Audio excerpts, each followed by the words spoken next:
Let's look over at Hebrews chapter 8, beginning with verse 6. It says, "But now he has obtained a more excellent service." This is speaking of Yeshua.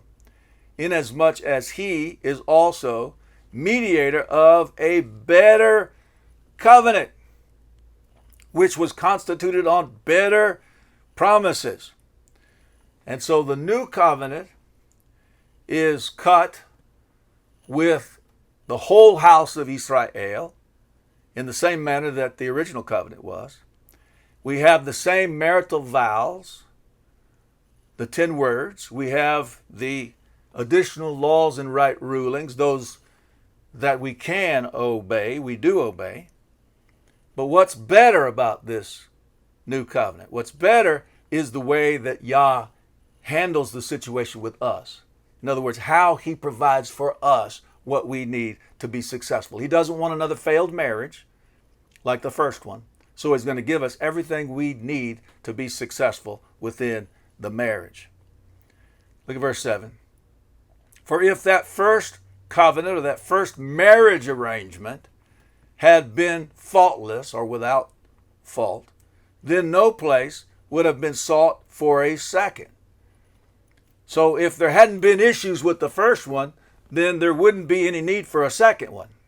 Look at verse 8. "For finding fault with them," with the people. The fault was not with the Torah. The fault was with the people who disobeyed the Torah. "For finding fault with them," he says, "See, the days are coming, says Yah, when I shall conclude with the house of Israel and with the house of Yehudah a renewed covenant." Again, it's renewed in the aspect that it's cut with the whole house of Israel, like the original covenant was. And it has the same marital vows, the 10 words, and the same additional laws and right rulings, those that can be obeyed in this period of time. We do. But what's new about it, again, is the fact that Yah does some special things. He provides some very special tools for us to then be successful. By giving us the want-to heart and the power to be obedient, we can do what the original covenant people failed at, and that is loving Elohim. We can love Yah the way Yah wants to be loved through obedience. "For finding fault with them," he says, "See, the days are coming, says Yah, when I shall conclude with the house of Israel and with the house of Yehudah a renewed covenant, not according to the covenant that I made with their fathers in the day when I took them by the hand to lead them out of the land of Mitzrayim, because they did not continue in my covenant." They didn't obey me. They didn't love me the way I wanted to be loved through obedience. "And I disregarded them, says Yah, because this is the covenant that I shall make with the house of Israel after those days, after the death, burial, and resurrection of Yeshua, says Yah, giving my laws in their mind, and I shall write them on their hearts, and I shall be their Elohim, and they shall be my people." So the new covenant is defined by the fact that Yah takes his Torah, the same Torah, and he puts it in our minds and he writes it upon our hearts. In other words, the law is internalized. Torah means instructions or teachings. It's poorly translated as law. But the instructions of Yah are then placed within the believer in Yeshua. Those laws are placed in our minds, where we think about how we can love Yah the way he wants to be loved through obedience, and written upon our hearts, to where then we are activated to obey them, to do them. So the Torah is not abolished. Religion would say that the abolishment of the Torah is definitive of the new covenant. That is not biblical whatsoever. It's the fact that the Torah is internalized, is placed deeply within the believer. And then we see in Ezekiel chapter 36, beginning with verse 25, "And I shall sprinkle clean water on you, and you shall be clean from all your filthiness and from all your idols. I cleanse you." This is Yah making this promise of cleansing those who would believe upon his son Yeshua. "And I shall give you a new heart and put a new spirit within you, and I shall take the heart of stone out of your flesh, The I don't want to obey heart is removed. And I shall give you a heart of flesh. The I want to obey heart is placed within us. And put my spirit within you. We have the power then to be obedient. Notice, and I shall cause you to walk in my laws and guard my right rulings, and you shall do them. Yah is saying, I'm going to cause my children, those who believe in my Son, I'm going to cause them to walk in my laws and guard my right rulings, and they're going to do them because I'm going to engage. I'm going to take the responsibility. I'm going to give them the tools they need to be effective within the context of the covenant. So let's go over to John chapter 14. We'll pick up with verse 15. And we want to ask and answer the question, did Yeshua teach something different? When he was teaching, did he teach something different than love that leads to obedience? Did he teach something completely different? Did he say, I'm going to obey it so you don't have to?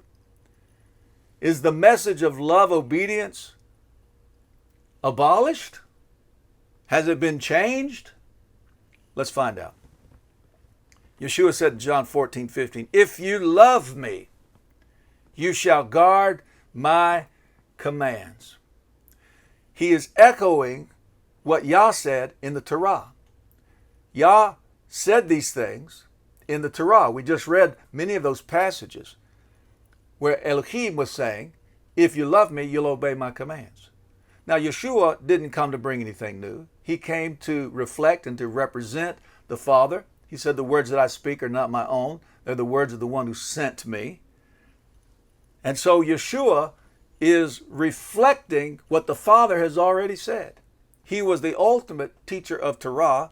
And so he is saying, if you love me, the representation of Elohim on the earth, then you will obey my commands. Now let's look at verse 21. Yeshua said, he who possesses my commands and guards them, it is he who loves me. See, Yeshua's commands are the Father's commands. And Yeshua is saying, the obedient love me. That's how you're expressing your love for me, by being obedient to the commands.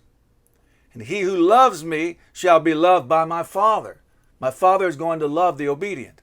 And I shall love him, Yeshua loves the obedient, and manifest myself to him. Yehudah, not the one from Kirioth, said to him, Master, what has come about that you are about to manifest yourself to us and not to the world? Yeshua answered him, if anyone loves me, notice, he shall guard or obey my word. He's echoing what was said in the Torah. And my Father shall love him, and we shall come to him and make our stay with him. He who does not love me does not guard my words. In other words, does not obey me, does not obey what I teach.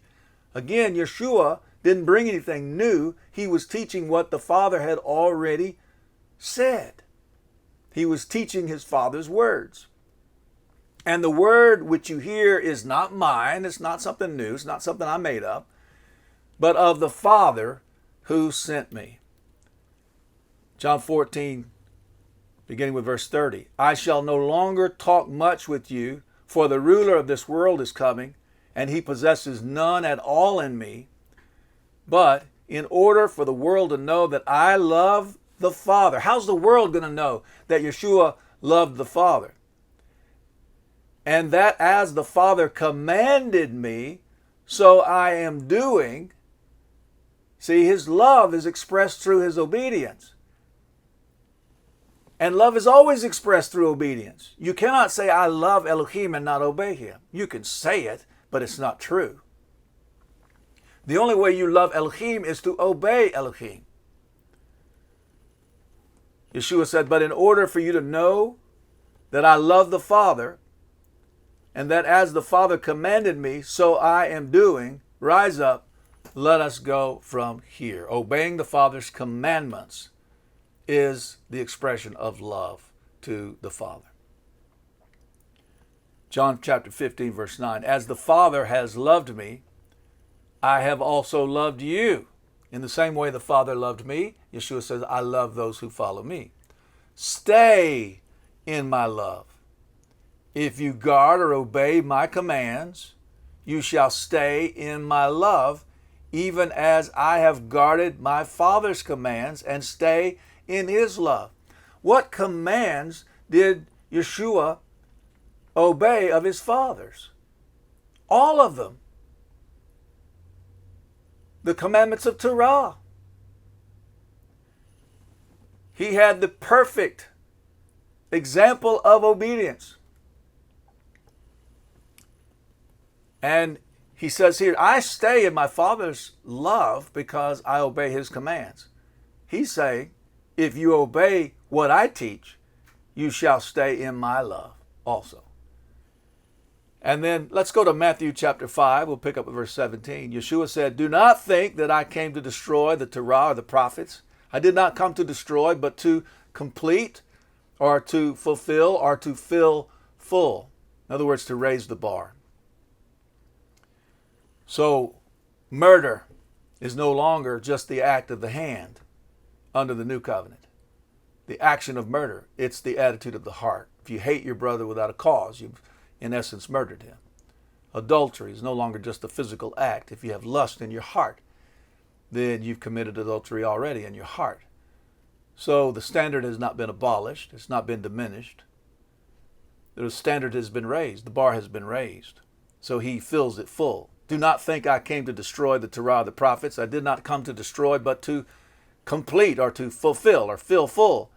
For truly I say to you, till the heaven and the earth pass away, well, the heaven is still here and the earth is still here, one yod, that's the smallest of the Hebrew letters, or one tittle, that's the little decorations on the Hebrew letters, shall by no means pass from the Torah till all be done, and there is much in the Torah still to be fulfilled. Whoever then breaks one of the least of these commands of Torah, and teaches men so, shall be called least in the reign of the heavens. But whoever does or obeys these commands and teaches them, he shall be called great in the reign of the heavens. For I say to you that unless your righteousness exceeds that of the scribes and the Pharisees, you shall by no means enter into the reign of the heavens. And so there were those scribes and Pharisees who were hypocrites, especially those who were part of the religious authority of that day. And they would say one thing and do something else. And we are not to be hypocritical in that regard. Instead, we are to obey the commands of Torah, and we are to teach others to obey them. Now let's look at Matthew chapter 7. We'll pick up at verse 21. Yeshua said, not everyone who says to me, Master, Master, shall enter into the reign of the heavens, but he who is doing or obeying the desire or the will of my Father in the heavens. How do you know the will of the Father? You read his word. His will is in his word. Many shall say to me in that day, Master, Master, have we not prophesied in your name, and cast out demons in your name, and done many mighty works in your name? And then I shall declare to them, I never knew you. You didn't walk with me. You didn't walk in my ways. I never knew you. Depart from me, you who work lawlessness, you who lived like there was no Torah. Yes, it was impressive on the outside, people looking at you because you were prophesying in Yeshua's name. You were casting out demons in his name. You were supposedly doing mighty works in his name. But when you stood before him in the judgment, he said, depart from me, I never knew you. You didn't walk with me. Depart from me, you who work lawlessness. You who lived like there was no Torah. Therefore, everyone who hears these words of mine and does them, obeys them, shall be like a wise man who built his house on the rock, and the rain came down, and the floods came, and the winds blew and beat on that house, and it did not fall, for it was founded on the rock. It was founded on obedience to Torah, and it didn't fall because the blessings were there. And everyone who hears these words of mine and does not do them, disobedience, shall be like a foolish man who built his house on the sand, and the rain came down, and the floods came, and the winds blew, and they beat on that house, and it fell, and great was its fall. Reminds me of the curses. Now, let's quickly go over to John 3:16, and we're going to look at Yah's love for the world and the fact that he loved first so that we would then love him, so that we would obey him. Yeshua said, for Elohim so loved the world that he gave his only brought forth Son, so that everyone who believes in him should not perish but possess everlasting life. For Elohim did not send his Son into the world to judge the world, but that the world through him might be saved. He who believes in him is not judged, but he who does not believe is judged already, because he has not believed in the name of the only brought forth Son of Elohim. And this is the judgment, that the light has come into the world, and men loved the darkness rather than the light. Notice, for their works were wicked. In other words, they disobeyed. Their works were in disobedience to the Torah. And so they loved the darkness. They loved the ways of disobedience rather than the light. Verse 20, for everyone who is practicing evil matters, practicing disobedience, hates the light and does not come to the light. By the way, it says in Proverbs 6:23, for the command is a lamp and the Torah a light. Verse 20 again, for everyone who is practicing evil matters hates the light and does not come to the light, lest his works should be exposed. But the one doing the truth, in other words, obeying the truth, comes to the light, so that his works are clearly seen, that they have been wrought in Elohim.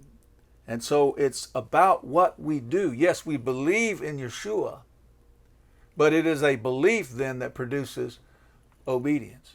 By believing in Yeshua, we receive what we need to be able to be obedient within the context of the covenant, to love Yah the way he wants to be loved. 1 John 4:19 says, we love him because he first loved us. Hallelujah. Now quickly, let's go over to Ephesians chapter 2. We'll pick up with verse 4. And this is going to show us that Shaul taught belief in Yeshua and obedience to the commandments. It says, but Elohim, who is rich in compassion because of his great love with which he loved us, even when we were dead in trespasses, disobedience, made us alive together with Messiah. By favor you have been saved, and raised us up together and made us sit together in the heavenlies in Messiah Yeshua, in order to show in the coming ages the exceeding riches of his favor and kindness toward us in Messiah Yeshua. For by favor you have been saved through belief. Belief comes first. And that not of yourselves. It is the gift of Elohim. It is not by works, implying not by works apart from belief in Yeshua, so that no one should boast.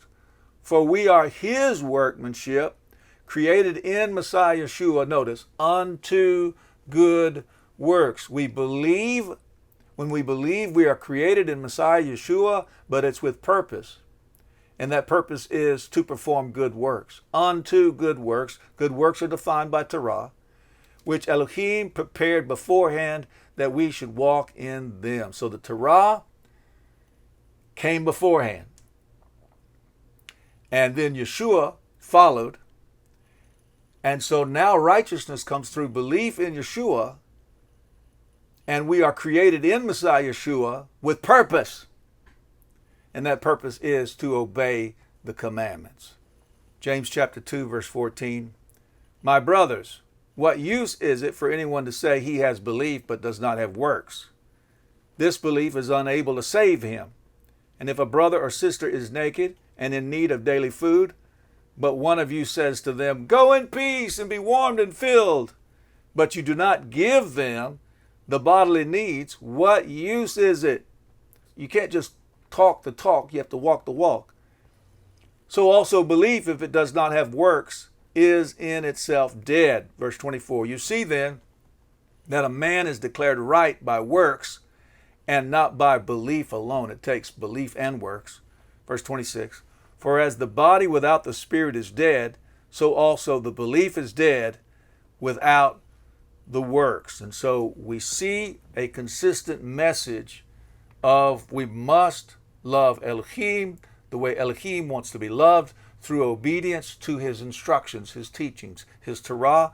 We see it in the original Hebrew scriptures. Now that we've moved into the good news accounts and the writings of the emissaries, then the message remains the same.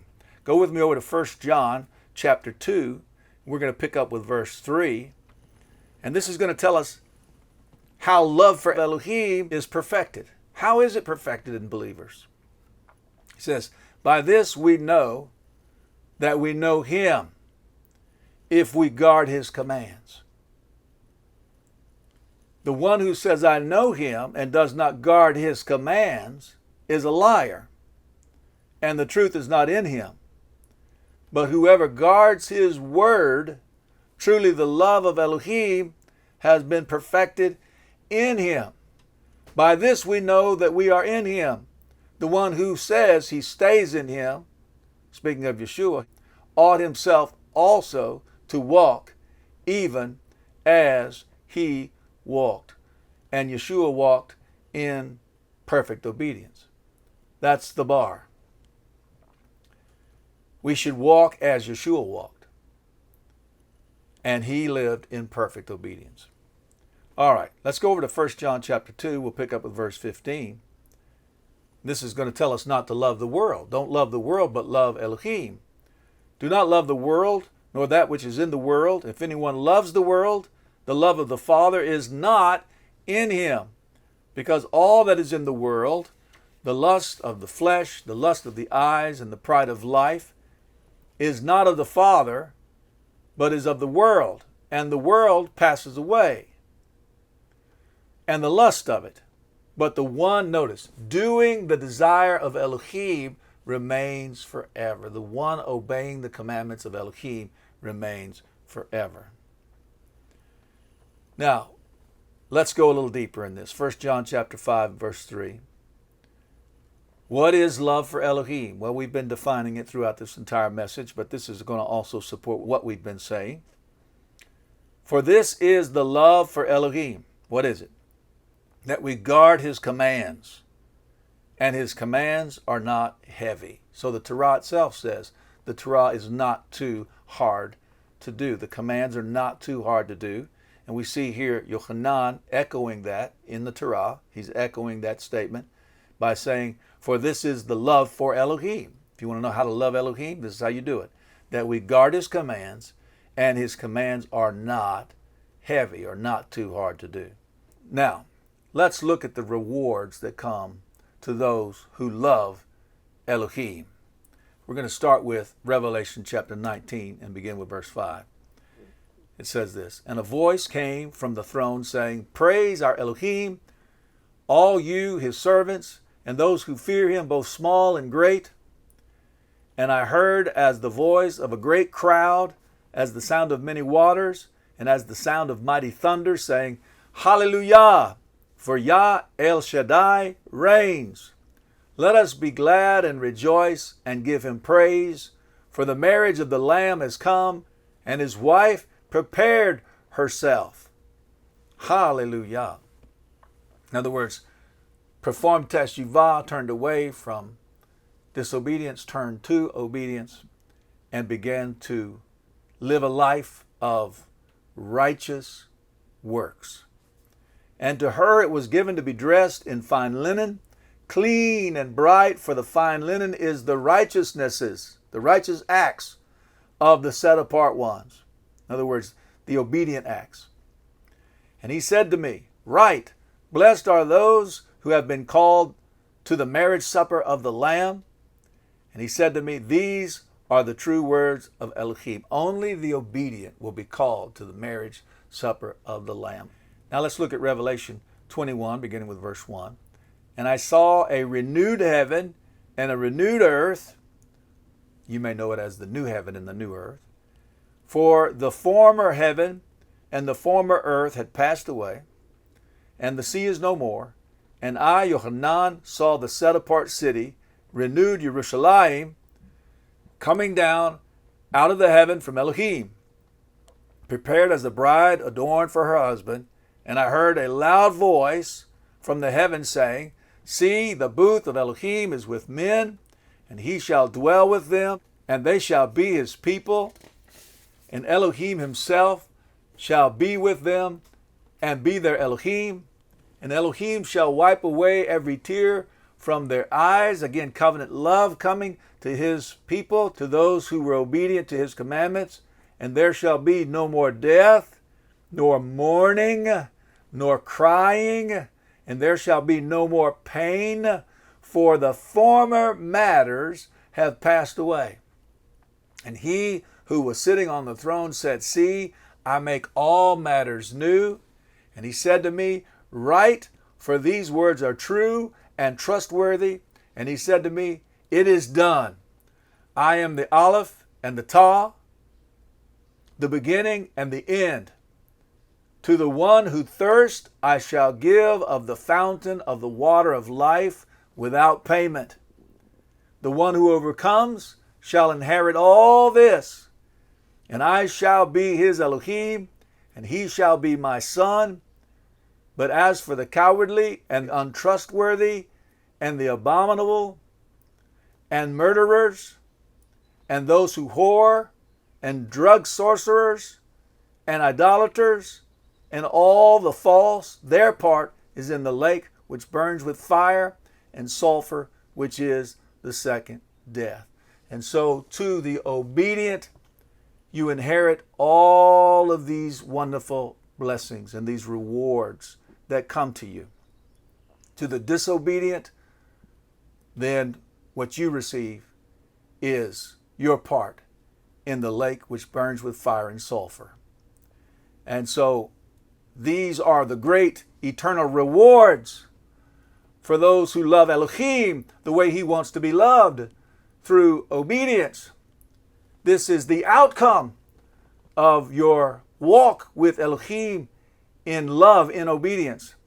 And so I am determined that when Yeshua returns, he's going to find me. And I pray that he finds you loving Elohim. Hallelujah.